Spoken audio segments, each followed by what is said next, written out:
Olá! Que pena, chegamos à última aula do nosso módulo. Foi tão rápido, não é mesmo?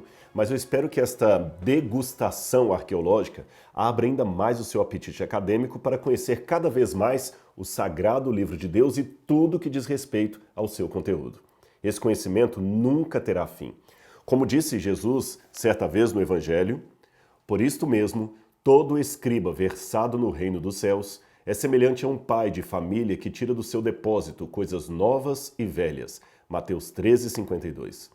São várias as interpretações desse texto.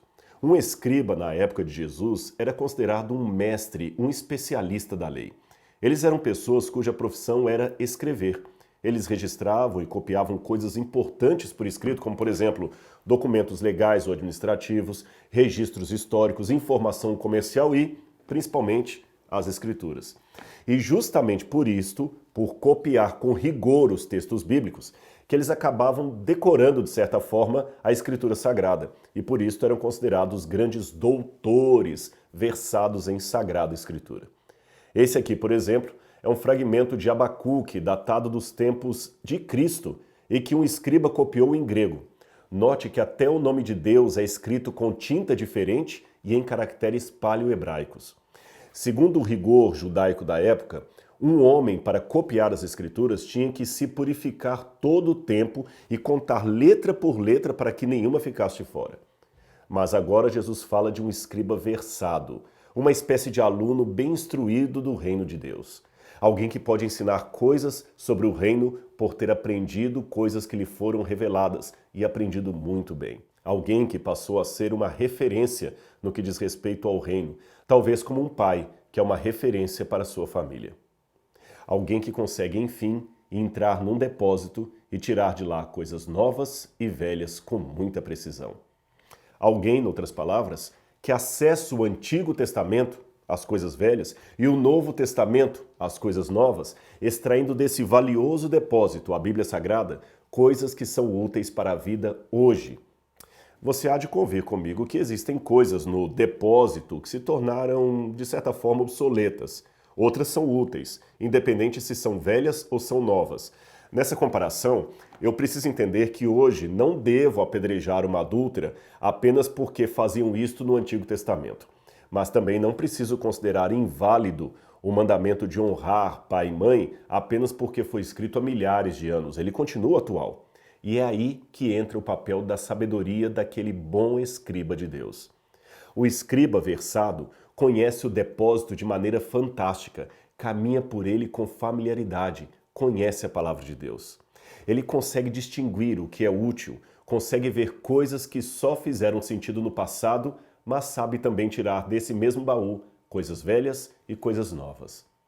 São esses os que ganharam ênfase nas palavras de Jesus, aqueles que com uma habilidade impressionante manejam com rigor e sabedoria o Antigo e Novo Testamento, com total sintonia e plena utilidade dos dois pontos da Bíblia.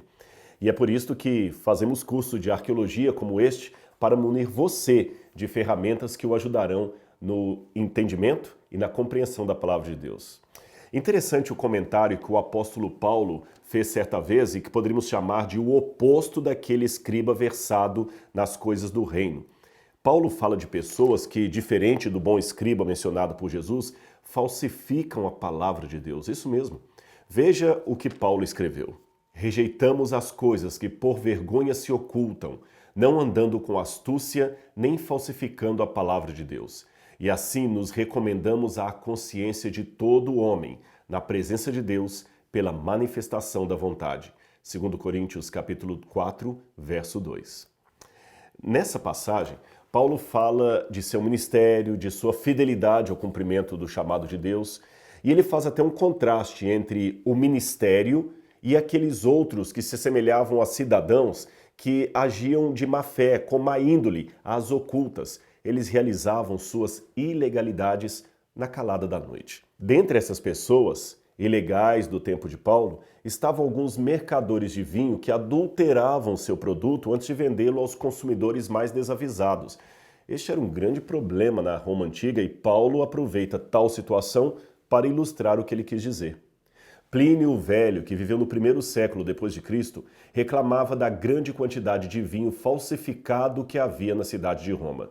Segundo ele, nem os nobres sabiam se o que bebiam era ou não vinho genuíno. No capítulo 2, verso 17, Paulo menciona também aqueles que viviam mercadejando, esta é a palavra que ele usa, mercadejando a palavra de Deus, e agora fala daqueles que com astúcia a adulteravam, isto é, a falsificavam antes de apresentar ao povo. Esse jogo de palavras, mercadejar e adulterar, será posteriormente usado por um escritor romano, o satírico Luciano de Samosata, que viveu no segundo século depois de Cristo. Assim ele fala na sua crítica, referindo-se a filósofos de má índole que, segundo ele, veja o que ele escreve, são filósofos que vendem suas lições como mercadores de vinho, muitos deles adulterando, enganando e oferecendo falsas medidas. O verbo grego usado tanto por Paulo como por Luciano é o verbo dolou, e ele é relacionado ao termo dolo, que temos em português, e originalmente significava algo como diluir uma ânfora de vinho em maior quantidade de água para diminuir a concentração e servir a mais pessoas. Bom, embora os gregos e romanos tivessem sim o costume de beber vinho diluído em água, a arqueologia comprova isso, o excesso de mistura representava um engodo. Um grafite romano falava de uma viagem enganosa como sendo um garçom que servia água e bebia vinho não diluído.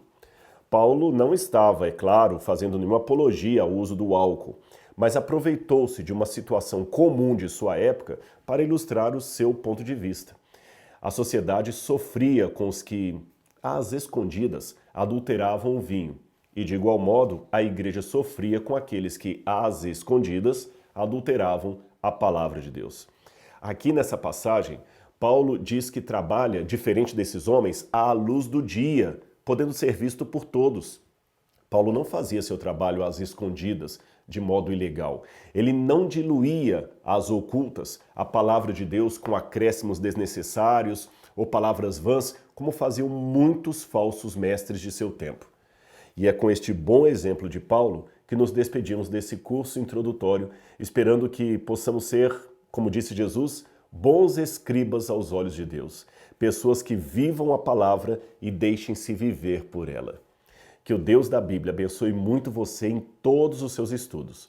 Foi um imenso prazer estar com você nesse curso, ainda que de uma forma virtual. Um grande abraço e quem sabe nós nos vemos no próximo curso, no novo curso que já estamos preparando, ok? Então aguarde por novas informações. Por isso eu acho melhor não dizer um adeus, senão um até breve, porque eu espero você no próximo curso. Até lá!